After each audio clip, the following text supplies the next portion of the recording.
morning, everyone. Our first case this morning is Glasswall versus Mananda.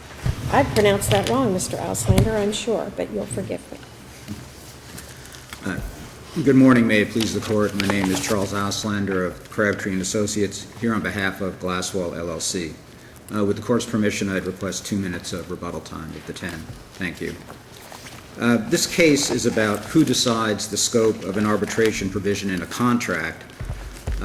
I think it's fair to say that this is an important case for Floridians because this Court could be the first to speak, as a Florida appellate court, to speak directly to the question of arbitrability under the Federal Arbitration Act, when the question is whether mere incorporation by reference of private arbitration rules suffices. Mr. Auslander, you don't think that Renton speaks to that? That the Renton decision out of this court already has spoken to that issue?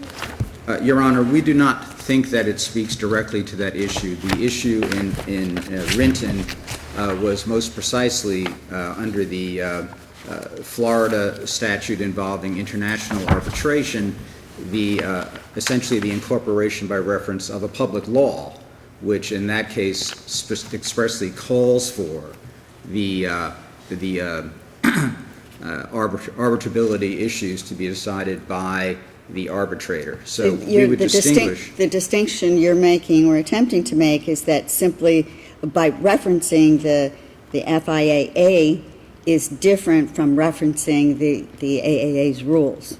Yes, Your Honor, because there's a distinction, we would say, in the law between incorporating by reference a law. We know the principle is fairly well grounded, of course, that contracts are always subject to state law. Here, however, we're talking about the rules of a private, essentially a private industry, a private association. Here, most logically or plausibly, the American Arbitration Association. But by referencing the rules of the American Arbitration Association and construction contracts, we know that under those rules it says that the American Arbitration Association has the right to determine its own jurisdiction. So by referencing those rules, and that is one of the rules, isn't that sufficient? Your Honor, I'd have two responses. The first response is, and both go to the insufficiency under our position. The first is that I think if one looks through the rather thick commentaries and discussions that we've cited, the scholarship on this point, the scholarship is fairly clear that the context of these rules was to afford a non-exclusive authority, a positive grant of authority to arbitrators. However, the commentators clearly believe that that there was not negation of judicial authority by making that positive grant, so that in fact, when Justice Breyer was writing in First Options, what he was discussing in terms of the arbitrability issue was within the context of who decides, and the clear and unmistakable presumption being that it is the court, not the arbitrator, that decides issues of arbitrability. We then have, to the second point, clearly, and as clearly and unmistakably, we have a dispute in the case law. We have cases that say that the incorporation by reference doctrine suffices here. We would urge the court. Mr. Auslander, isn't the majority view that by incorporating the AAA rules, that you've also incorporated that saying that the arbitrators determine arbitrability? Isn't that the majority? Your Honor, I would say that's the view of the majority of Federal Circuit courts of appeal that have decided the issue. The case, and forgive me, I'm having a senior moment as to the particular case, but those cases do originate.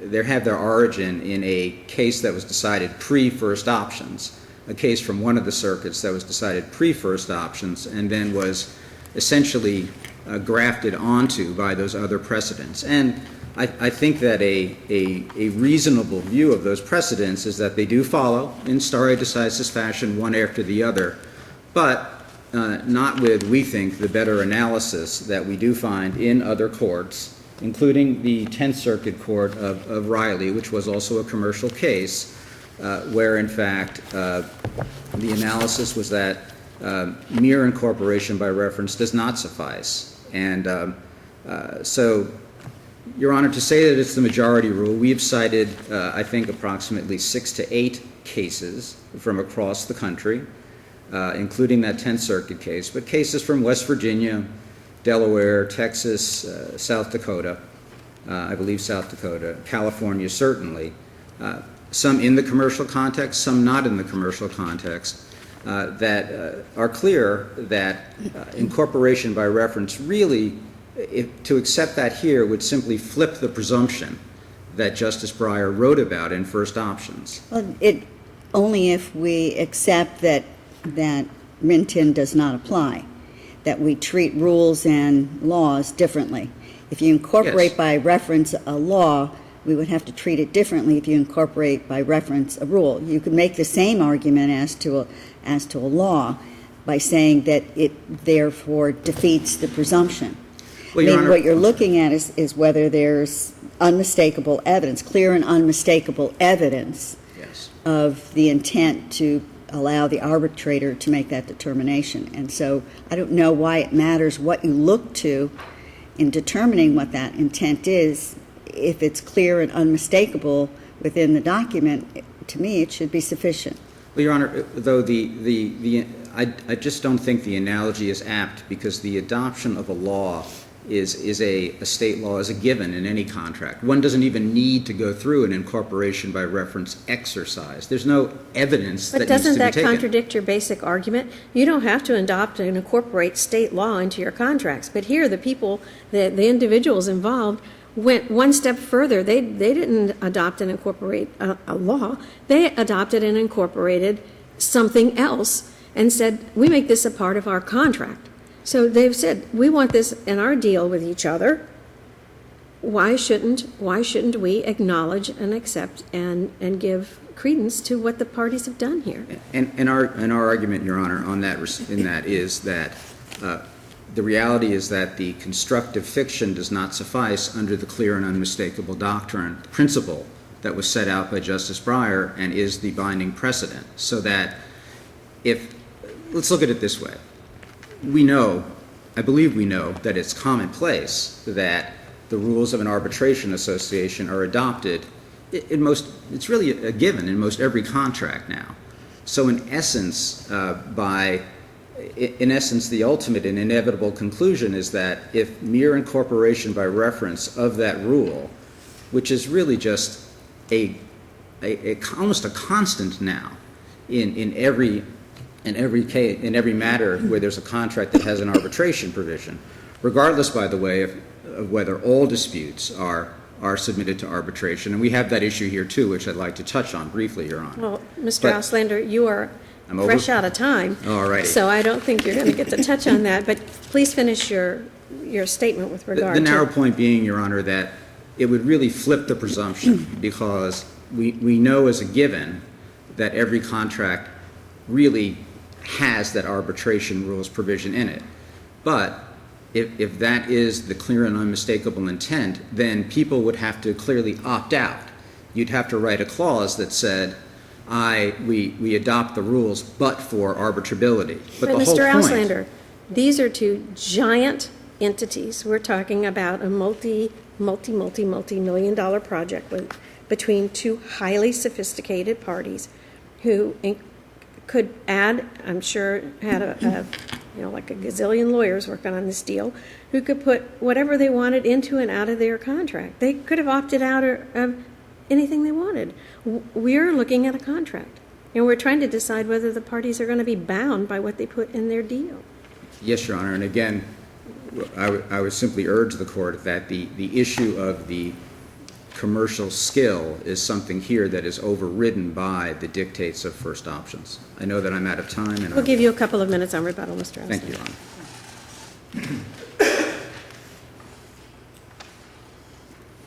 Good morning, Your Honors. Alvin Lodish from Duane Morris on behalf of the appellees, Monadnock Construction, HPS 50th entities, and a couple of individuals who were also brought into the case. Your Honor, Judge Wells and Judge Rothenberg, you're absolutely correct in terms of where you were going. This is an agreement between the parties. The whole issue that came about that led to the majority rule for clear and unmistakable evidence that the parties agreed was it in a contract between the parties? That's what the courts are all talking about. The clear and unmistakable is the fact that it's in the agreement and the reference is there.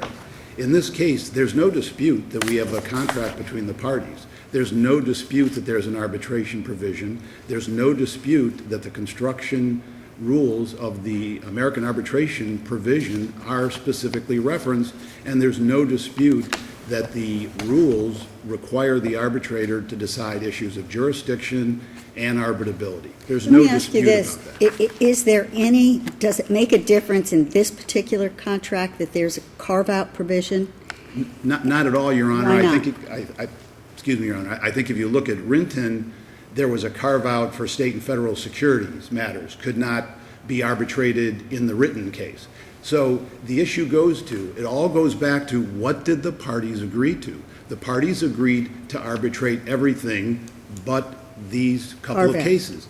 And then if there is really an issue about those couple of cases or areas, who decides that initially? Well, that's my question. If the carve-out provisions does not provide for the arbitrator, doesn't provide for arbitration at all of those issues, must the trial court first look at whether any of the claims affect the carve-out provisions? No, respectfully, Your Honor, the arbitrator does. That's why the Rule 9 that's in these rules is so important, because the parties agreed the arbitrator decides his or her own jurisdiction, decides the arbitrability of claims, decides what claims can go forward. So first and foremost, and incidentally, the appellant isn't prejudiced, because if they object when they need to in the process, they can have a court review that afterwards if they're not satisfied somehow with the arbitration result. So that's what this case is about. Who decides those issues about the limited carve-out or the scope? It's all the arbitrator. So either you enforce the agreement of the parties who agreed to that, or you don't.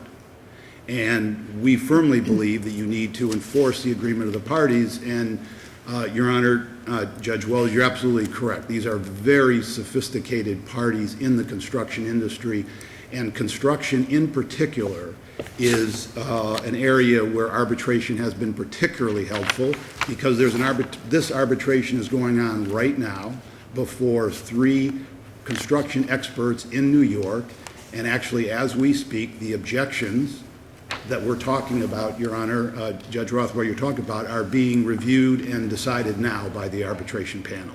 And that's where it should be.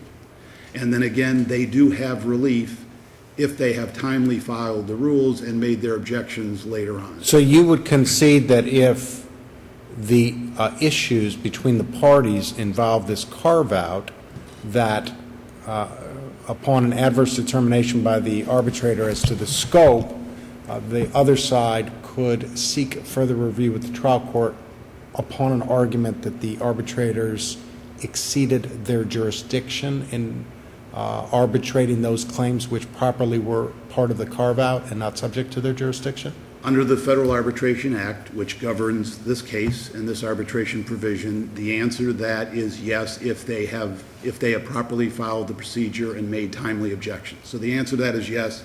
And, Your Honor, that was a large part of the injunction case initially, where they were arguing they were caught in a catch-22, which just didn't happen to be accurate. And I think very importantly, the cases that the appellant cites to, the minority rule, so to speak, all of those courts recognize the majority rule. They acknowledge it.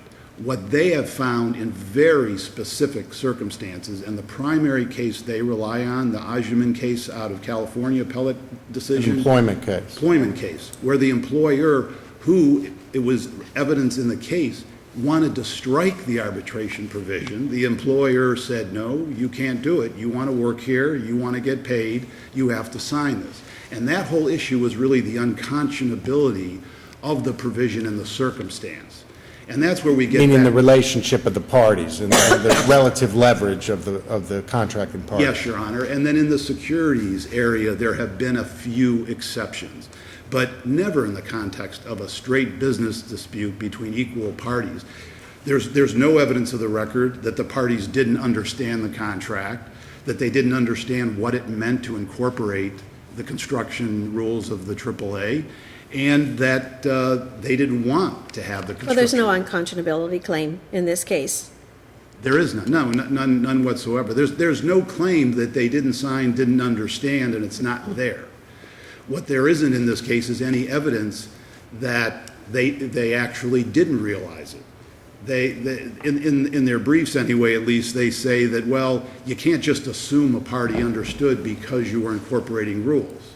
Well, I mean, that's not good enough. You assume the parties know what they're doing in a contract and have agreed to what they've agreed to unless they can present something to you, some evidence that would show they didn't understand and there was a reason they didn't understand.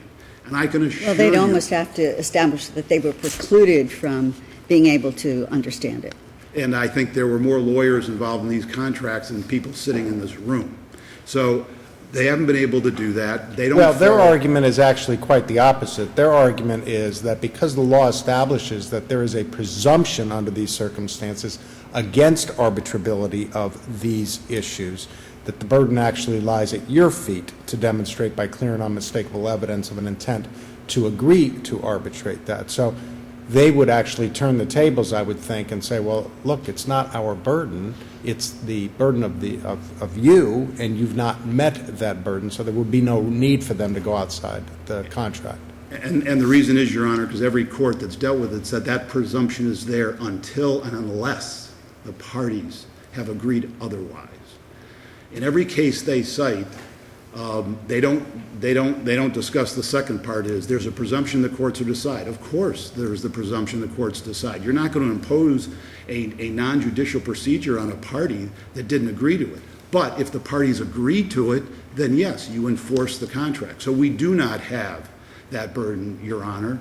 They have the burden to show why they should get out of a contract they agreed to. Or you're arguing that the burden was rebutted because there's a contract that says something different. Exactly. That's the agreement between the parties, and that's what we're asking to be enforced. So it's their burden to show why the trial court abused its discretion by upholding the contract and interpreting the contract according to the law, certainly as it's come out in the cases in this state and the majority of decisions across the country.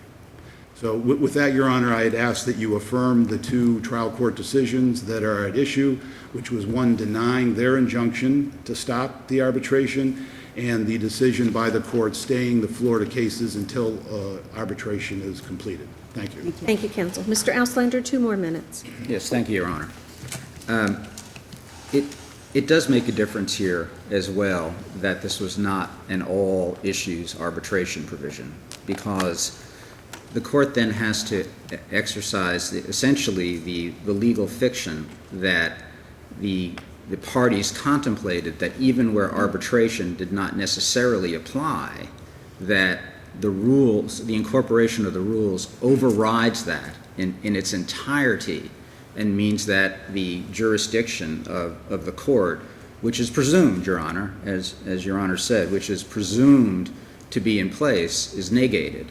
And that's really our argument, because as I was listening to Mr. Lodish argue, in essence what he's saying is that in a commercial context, there is no presumption. As long as there's any indication whatsoever, such as an incorporation by reference, that if the parties are sophisticated, they're presumed to have known what they're incorporated. Would your argument be any different if the rules were actually attached to the contract and not merely incorporated by reference? I clearly think that it would really be clear if the rules were attached rather than just, we know that there's a Bible out there. But why would it matter? It seems to me that your argument would be exactly the same, regardless of whether the rules were attached or not. I think the umbrella argument is substantially the same. However, the issue here really is spoken of under first options in terms of evidence. Was there, in essence, a knowing and intelligent choice to bind through this incorporation by reference, this mere incorporation by reference, is it clear and unmistakable? Is it clear and unmistakable that in all circumstances, where in fact there is, as Mr. Loder says, there's an ongoing dispute as to what was and wasn't arbitrable? Well, wouldn't there be unintended consequences if we were to hold that incorporation by reference is not clear and unmistakable evidence of intent? Would there not be unintended consequences beyond the arbitration context to general contract law? Your Honor, I wouldn't think so, because I think in any circumstance, there's a case-by-case determination. And here you have a distinction, which is that the one court case that is binding on this court is the clear and unmistakable principle coming out of the Supreme Court. We know that Florida's common law is essentially added to here with this other issue. So no, I don't think there would be a parade of horribles vis-a-vis the scope of other contractual disputes. So in conclusion, Mr. Yes, Your Austin. Honor. In closing, we would say that in order to not flip the presumption as to arbitrability, that here there was a need for the lower court to determine in the course of an evidentiary hearing whether there was clearly and unmistakably a determination that all issues should be presented to arbitration and that the scope of that determination belonged to the arbitrator, not the court. Thank you. Thank you. Thank you